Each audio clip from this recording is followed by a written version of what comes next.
learned a lot of lessons that not only informing the different stakeholders, but also obtaining input from those stakeholders.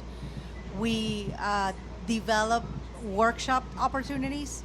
We had engagements that were by planning areas where we set up tables Like and interactive. really provided and drafted some opportunities for input and also developing different projects and programs and plans. So that worked out really well. In terms of Vision Zero, we really met with the different communities and the municipalities multiple times, if it was virtual or in person, and also with the community, we had a Vision Zero tablets that we went to different community events, and we left our social pinpoint up where people could go in constantly and provide Yeah. comments and feedback. Yeah. So those lessons that we learned, we're now bringing into as we're developing our transit development program, which is a major update. Yeah. And we're starting that effort now.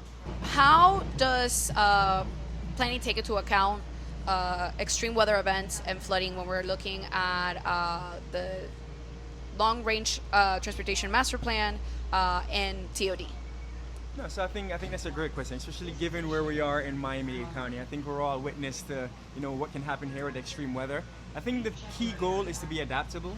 So we really want to look at investing in resilient infrastructure. Infrastructure that's ready to not only deal with the extreme weather, but to also deal with the population and employment growth. Where we're seeing it, the corridors that we're seeing it, and prioritize those investments accordingly. Another thing that we do is we actually look at our heat vulnerability areas, whether it be where those stops are located based on a population that are exposed to those locations. And we look at those different variables to kind of prioritize our projects and prioritize our investments as to what may be needed first.